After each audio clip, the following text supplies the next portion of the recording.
When people describe The Last of Us, they usually call it a story about love, or loss, or survival, but none of these words quite get what the game is actually doing. Because The Last of Us isn't interested in whether humanity deserves to be saved. It's interested in what happens when survival stops being about living and starts being about justifying why you're still alive at all. This is a game about meaning, how we lose it, how we rebuild it, and how dangerous it becomes once we find something worth protecting.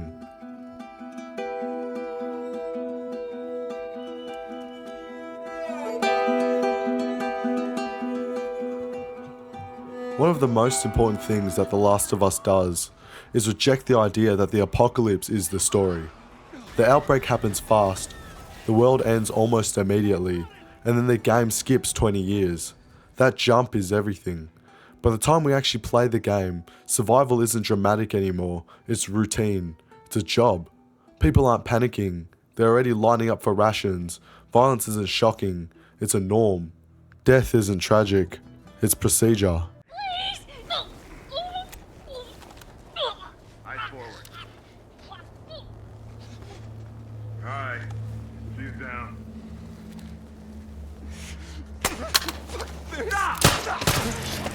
Shit! Shut up! Consider yourself lucky. What happens when you hide out in these damn buildings? Call the cleanup crew. We're through here. Gonna need 2 bags and 2 more for the box. Alright, people, this isn't a show.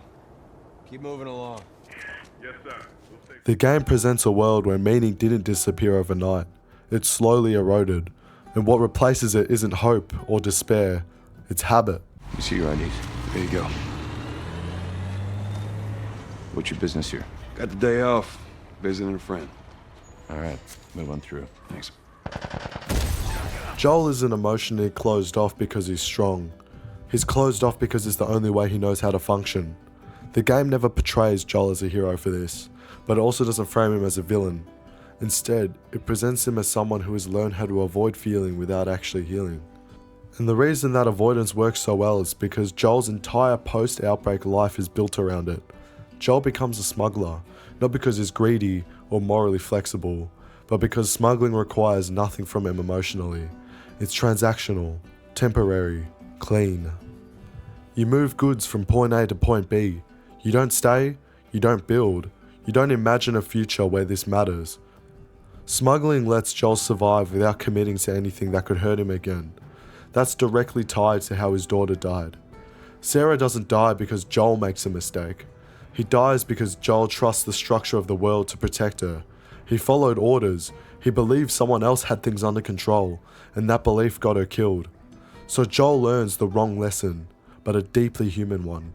He learns that attachment invites loss, that belief is a liability, that caring doesn't make you safer, it makes you vulnerable. As a smuggler, Joel never has to believe in tomorrow. There is no long-term ideals, no moral causes, no promises, just the next job. That narrowing of his world is how he survives. No long-term thinking, no big ideals, no emotional risk. He doesn't believe in the future, not because he's cynical, but because believing once already destroyed him. Belief is what made Sarah real, and losing her taught him that hope isn't just fragile, it's lethal. That's why Joel isn't motivated by saving the world. He doesn't even reject that idea, it simply doesn't register as real to him. Saving the world as an abstract promise, it requires faith. It requires trust in systems, in people, in outcomes you'll never see. Joel doesn't do abstractions anymore. To Joel, meaning is dangerous, because meaning demands attachment, and attachment is what got his daughter killed. So he chooses work that keeps him moving, detached, and emotionally unreachable, until Ellie inevitably forces meaning back into his life, whether he wanted it or not.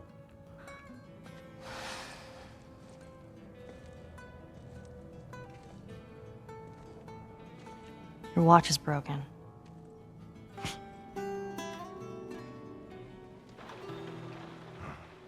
Ellie is often described as hope, but that's not how the game treats her, especially early on.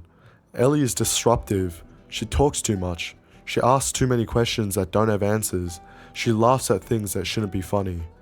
Ellie represents something that Joel has deliberately removed from his life: emotional unpredictability. And that's why he resists her, not because she's annoying, but because she's alive in a way that demands engagement. Ellie forces Joel to exist in the present again, instead of hiding inside some routine. Anything sprouting? Oh, God damn it, I'm clean! If I see so much as a drop. Ow! Stop! Son of a bitch! You done? Am I done? You come into my house, you set off all my traps, you damn near break my shooting arm. Who the fuck is this punk and what's she doing here? I am none of your goddamn business, and we're here because you owe Joel some favors. And you can start by taking these off. I owe Joel some favors. Is some kind of joke? One of the quietest but most unsettling things The Last of Us does is normalize violence without glorifying it. The game rarely frames killing as heroic, but it also doesn't condemn it. Violence becomes a language, a way people communicate boundaries, a way they enforce meaning in a world without rules. And crucially, this isn't just in the story, it's in how the game plays. The Last of Us never gives you the power fantasy most action games do. Ammo is scarce, enemies are intelligent, and every encounter is tense, slow, and awkward. Killing doesn't feel triumphant, it feels scrappy, it feels necessary. You don't charge into fights because the mechanics punishes aggression. You crouch, you listen, and you wait. The game trains you into thinking like Joel. Avoid first, if possible. Strike only when you have to, and finish it quickly. That's where the idea of efficiency comes in.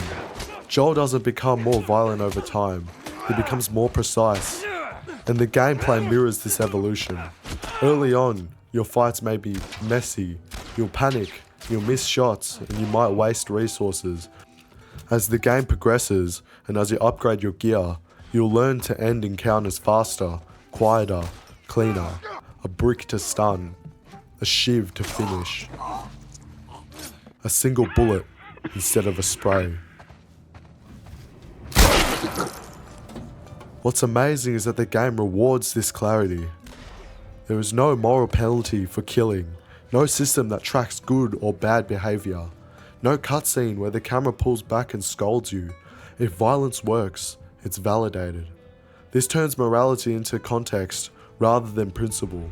You don't ask, should I kill this person? You ask, will this keep me alive? And that shift is deliberate.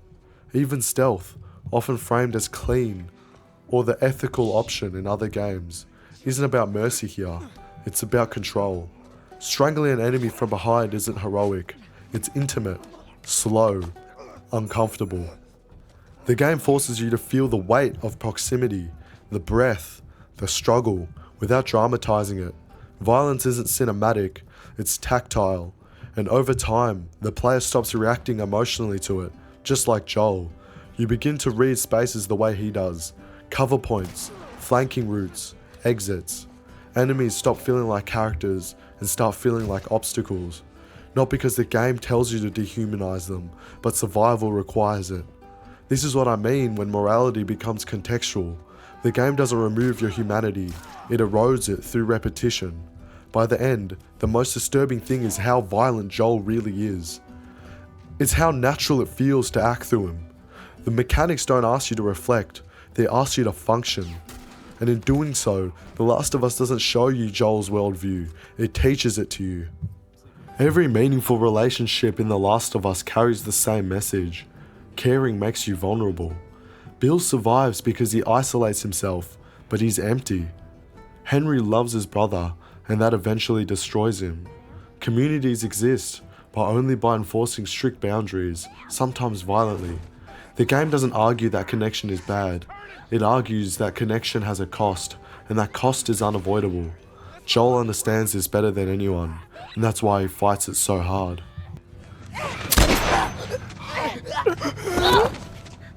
Shit! Ellie? Ellie, are you alright? Oh my god. Sam? Oh no. Sam? Henry? Ellie, stay there. Henry? What have you done? I'm gonna get that gun from you, okay? Oh, okay, easy. It's your fault. This is nobody's fault, Henry. It's all your fault! Henry! Henry, no! Oh my god.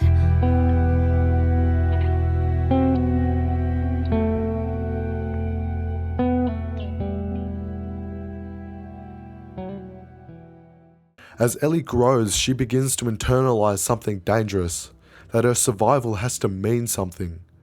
Ellie doesn't just want to live, she wants justification.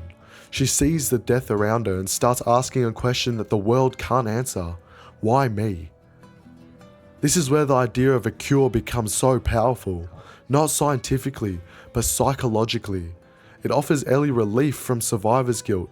If she's immune, then maybe all of the pain had a purpose. Everything that I've done.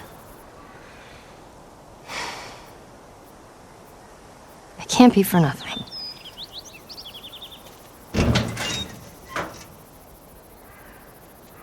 At the end of the day, Joel doesn't fear loss. He fears repetition. He isn't afraid of losing Ellie. He's afraid of becoming the man he was when he lost Sarah. He knows exactly what attachment does to him. It doesn't soften him, it radicalizes him. Love doesn't make Joel better, it makes him more decisive. And that decisiveness is lethal. This is why Joel's final choice isn't impulsive or emotional. It's controlled, immediate, certain. He doesn't debate morality because morality already failed him. Oh no. Sarah. Move your hands, baby. I know, baby, I know. God. Listen to me, I know this hurts, baby. You're gonna be okay, baby. Stay with me. All right, I'm gonna pick you up. I know, baby, I know it hurts. Come on, baby, please. I know, baby, I know. Sarah. Baby. Don't do this to me, baby. Don't do this to me, baby. Come on. No. No. No, no, no. Please. Oh, God. Please. Please. Please don't do this. Please. The ending of The Last of Us is often framed as a moral dilemma. Sacrifice one to save many. But the game itself doesn't treat it that way. There is no discussion, no vote, no consent. Ellie doesn't choose, Joel doesn't hesitate, and the player isn't allowed to opt out. The absence is the point, because moral dilemmas assume choice, they assume distance, and they assume time to reflect. The hospital gives you none of that. Joel is presented with a question, he is presented with a fact. Ellie is going to die. From Joel's perspective, the moral conversation already failed before you entered the room, and the game aligns you with that perspective by removing your choice. This isn't a thought experiment, it's an emotional alignment test. Most games, when they reach their climax, will hand control back to the player. Now you decide who you are. The Last of Us does the opposite. It takes choice away, and in doing so it asks something far more uncomfortable. Not what is the right thing to do, but do you accept why Joel refuses to ask that question at all? And The Last of Us ends at the exact moment you realize that understanding Joel doesn't mean forgiving him.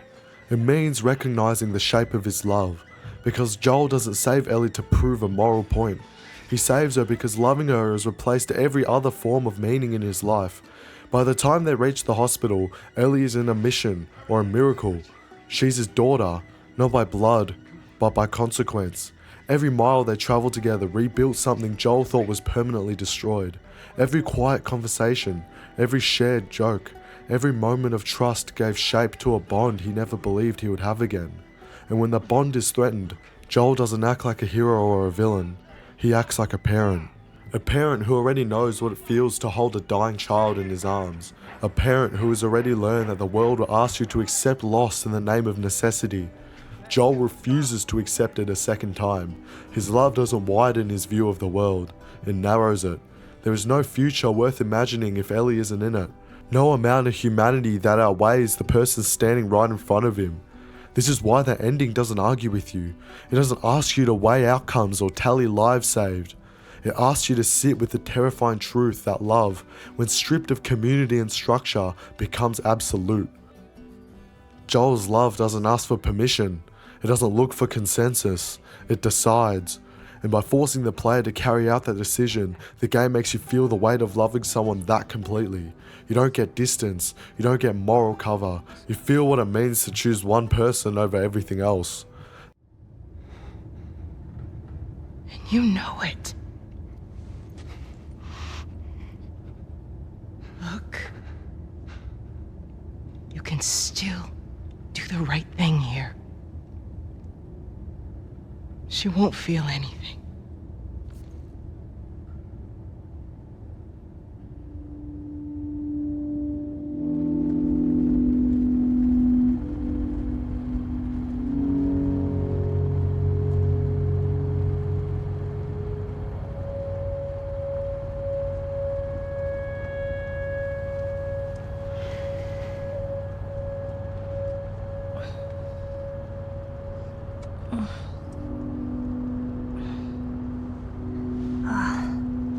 What the hell am I wearing? Just take it easy. Drugs are still wearing off. What happened?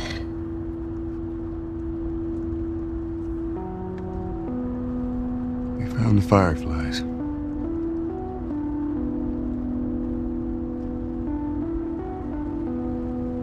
Turns out there's a whole lot more like you, Ellie. People that are immune. There's dozens, actually. Ain't done 'em a damn bit of good, neither.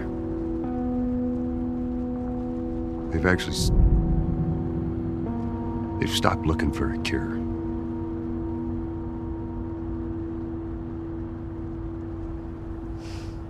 I'm taking us home.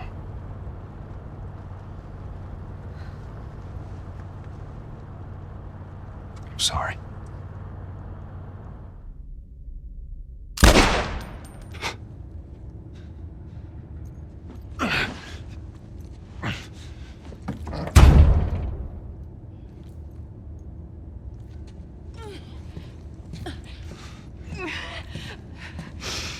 Wait! Let me go. Please. You just come after her.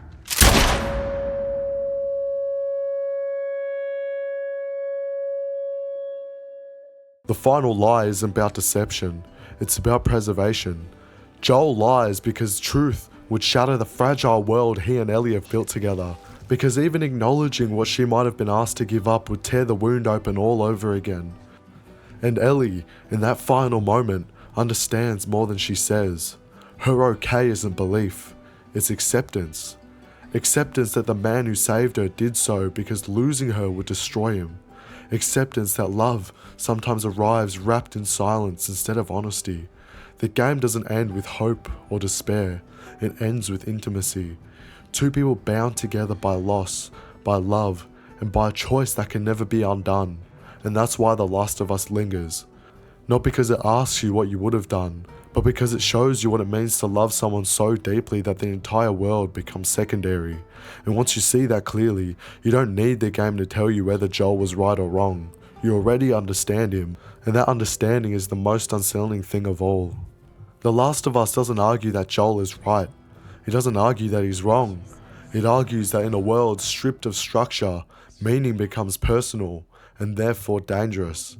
Love doesn't save the world here, it narrows it, and sometimes that's the only way people can survive. The reason The Last of Us endures as a game, or as a media in general, isn't because of its plot twists or its violence. It endures because it refuses to comfort the player. It doesn't reward morality. It doesn't punish selfishness. It doesn't resolve its own contradictions. It leaves you with a feeling, not an answer, and that feeling is uncomfortable, quiet, and deeply human. Thank you for listening. Swear to me. Swear to me that everything that you've said about the Fireflies is true. I swear.